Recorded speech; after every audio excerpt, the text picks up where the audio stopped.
గెలుస్తారనే ధీమాలో వారు ఉన్నారు. ఇంకా ఇదే అంశంపై ఇవాళ డిఎన్ఏలో డిస్కస్ చేద్దాం. భరత్, జూబ్లీహిల్స్ ఉప ఎన్నిక ప్రధాన పోటీ ఎవరెవరి మధ్య ఉంటుంది అనుకోవచ్చు? అంటే ఒకటి నేను ఇవాళ ఏం చెప్పదలుచుకున్నా అంటే, ఇది పోటీ 3 పార్టీలు నిల్చున్నా సరే ముగ్గురు నేతలకి సంబంధించి ఇది ఒక లిట్మస్ టెస్ట్. లిట్మస్ టెస్ట్ అంటే మన చిన్నప్పుడు కెమిస్ట్రీలో చదువుకుంటాం, లిట్మస్ టెస్ట్ చేస్తాం, ఈ రంగు నుంచి ఆ రంగు మారుతాయి. సో రేవంత్ రెడ్డికి, కేటీఆర్కి, కిషన్ రెడ్డికి ముగ్గురు మధ్య పోరుగా దీన్ని చెప్పొచ్చు. జూబ్లీహిల్స్ క్యాండిడేట్స్ ఎవరున్నా, క్యాండిడేట్స్ అక్కడ నవీన్ యాదవ్ అయినా, మాగంటి సునీత అయినా, ఇటు లంకల్ దీపక్ రెడ్డి అయినా, ముగ్గురికి సంబంధించి ఇది గెలిస్తే ఎట్లా ఉంటుంది, గెలవకపోతే ఎట్లా ఉంటుంది అని నేను సినారీ చెప్తాను. రేవంత్ రెడ్డి జూబ్లీహిల్స్ ఎన్నికల్లో గెలిచాడు అనుకోండి, తిరిగి ఉండదు, ఇంకా రాష్ట్ర కాంగ్రెస్లో తిరిగి ఉండదు. ఎందుకంటే కాంగ్రెస్ 64 సీట్లు మన అసెంబ్లీ ఎన్నికల్లో వచ్చాయి, కానీ జిహెచ్ఎంసీ ఏరియాలో ఎన్ని వచ్చాయి? 0. ఒక్క సీటు ఇబ్రహీంపట్నంలో వచ్చింది, అది హెచ్ఎండి ఏరియాలో వస్తుంది. మల్రెడ్డి రంగారెడ్డి ఒకళ్ళే గెలిచారు, ఆయనకు మంత్రి పదవి ఇవ్వలేదు. తర్వాత కంటోన్మెంట్ సీటు తర్వాత గెలిచారు, ఎందుకంటే లాస్య నందిత ఆమె చనిపోయారు. చనిపోతే పార్లమెంట్ ఎలక్షన్ సమయంలో బై ఎలక్షన్ వచ్చింది, దానిలో కాంగ్రెస్ పార్టీ గెలిచింది. అంటే జనరల్గా బై ఎలక్షన్లో ఈ జనరల్ ఎలక్షన్ వచ్చిన 3-4 నెలలకి ఎలక్షన్ జరిగితే బై ఎలక్షన్ ఆబ్వియస్లీ జరుగుతుంది. అప్పట్లో బీఆర్ఎస్ చాలా అన్పాపులర్ అయింది కదా, పార్లమెంట్ ఎలక్షన్లో అయితే 0 సీటు కూడా వచ్చింది.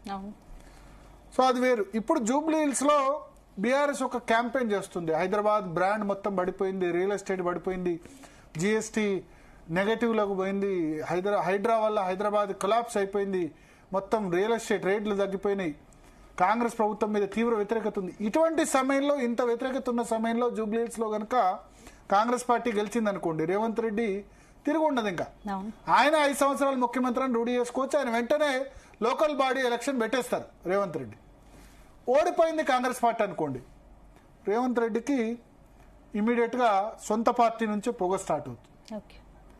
ముఖ్యమంత్రి పదవి కోసం కాచుకొని కూర్చున్న వాళ్ళందరూ కూడా రేవంత్ రెడ్డి వల్ల ఓడిపోయింది బై ఎలక్షన్లో. ఎందుకంటే బై ఎలక్షన్ ఇంతకుముందు పెద్దగా అధికార పార్టీ గెలుస్తుందని అనేవాళ్ళు, కానీ దుబ్బాక బై ఎలక్షన్ బీజేపీకి టర్నింగ్ పాయింట్. దుబ్బాక, హుజూరాబాద్, మునుగోడు, తర్వాత జిహెచ్ఎంసీ ఎన్నిక 4 సీట్ల నుంచి 48 సీట్లు రావడం, బండి సంజయ్ పార్టీని అగ్రెసివ్గా తీసుకోవడం వల్ల కేసీఆర్ ఓడిపోతున్నాడని ఒక ఫీలింగ్ కలిగించేశారు. అల్టిమేట్గా ఆ 3 సంవత్సరాలు బీజేపీ వరుసగా గెలుచుకుంటూ వచ్చినా, దుబ్బాక్ అయినా, లేకపోతే హుజూరాబాద్ అయినా, లేకపోతే జిహెచ్ఎంసీ ఎన్నికైనా, లేకపోతే మునుగోడులో చాలా దగ్గరగా వచ్చినా, ఫైనల్ గా కేసీఆర్ ఓడిపోయారు. కానీ ఆ ప్లేస్ లో, బీజేపీ ప్లేస్ లో కాంగ్రెస్ వచ్చారు, రేవంత్ రెడ్డి వచ్చారు. అప్పుడే ఒక కేసీఆర్ ఓడించొచ్చని వచ్చింది. ఇప్పుడు సేమ్, ఇప్పుడు కనుక ఇక్కడ జూబ్లీహిల్స్ లో కనుక ఓడిపోతే రేవంత్ రెడ్డి, ఈ పదవిలో వెయిట్ చేస్తున్న వాళ్ళు ఉత్తమ్ కుమార్ రెడ్డి కానీ, బట్టి విక్రమార్క కానీ, పొంగులేటి శ్రీనివాస్ రెడ్డి కానీ, ఎవరెవరైతే ముఖ్యమంత్రి అవుదాం అనుకుంటారో వాళ్ళకు ఒక ఛాన్స్ వస్తుంది. గెలిస్తే ఆయన వెంటనే లోకల్ బాడీ ఎలక్షన్ పెట్టేస్తారు రేవంత్ రెడ్డి. దానిలో కూడా ఒక రాష్ట్ర ప్రజలకు కూడా పర్సెప్షన్ ఏంటంటే అధికార పార్టీ కదా, లోకల్ బాడీ ఎలక్షన్ వేద్దాంలే అన్నది వస్తుంది. లేదు ఓడిపోయారనుకోండి, నెగటివ్గా జరుగుతుంది. నెగటివ్గా జరిగి ఏమవుతుంది, ఆయన ప్రతిష్టకి ఇబ్బంది అయ్యే పరిస్థితి. పార్టీలో ఇప్పుడు మంత్రుల మధ్య ఆధిపత్య పోరు నడుస్తుంది. రేపు హైకమాండ్కి వెళ్ళి సరిగ్గా పాలించట్లేదు, మన సిటీలో బై ఎలక్షన్ కూడా గెలవలేకపోయాం అంటే, ఇంతకుముందు బై ఎలక్షన్స్ పెద్దగా కన్సిడర్ చేసేవాళ్ళు కాదు అధికార పార్టీ గెలుస్తుందని. కానీ మన లాస్ట్ తెలంగాణ ట్రెండ్లో, ఎందుకంటే ఫస్ట్ బై ఎలక్షన్స్ అన్ని కూడా ఫస్ట్ టర్మ్లో కేసీఆర్లో అన్ని కేసీఆర్ గెలిచారు.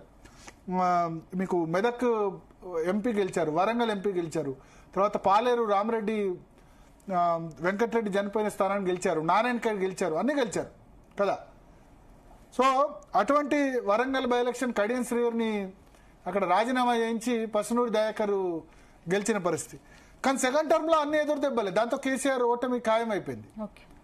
సో ఇప్పుడు కూడా రేవంత్ రెడ్డి కనుక ఇది ఓడిపోతే సొంత పార్టీ ప్రత్యర్థులే దాడి చేసే అవకాశం ఉంది. మన అడ్మినిస్ట్రేషన్ సరిగా లేదు, చాలా మంది విమర్శలు చేసే అవకాశం ఉంది. రాజగోపాల్ రెడ్డి నాయకులు బహిరంగంగా మాట్లాడే అవకాశం ఉంది. రాజగోపాల్ రెడ్డి ఇప్పుడు ఆయన మంత్రి పదవి గురించి ఆలోచించట్లే, నేను ఇక డైరెక్ట్గా ఏకంగా ముఖ్యమంత్రి అయిపోతా, మంత్రి పదవి ఎందుకు, ఎవడు వాళ్ళు ఇచ్చే మంత్రి పదవి ఎందుకు కావాలని అనుకుంటున్నారు.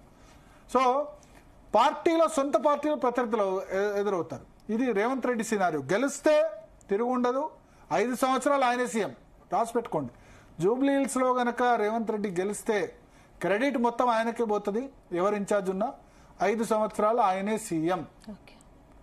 ఓడిపోతే పార్టీలో ప్రత్యర్థులు స్టార్ట్ అవుతారు. రేవంత్ రెడ్డిని ముఖ్యమంత్రి పదవి నుంచి దించాలని డిమాండ్స్ మొదలవుతాయి.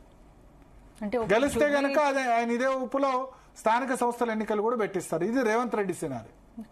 అంటే ఈ గెలుపోటమిలు జూబ్లీహిల్స్ కి సంబంధించి అంత ఎఫెక్ట్ పడే అవకాశం ఉందా? డెఫినెట్ గా పడే అవకాశం ఉంది కాంగ్రెస్ పార్టీకి. అంటే సిటీలో కాంగ్రెస్ పార్టీకి గెప్పు లేదు.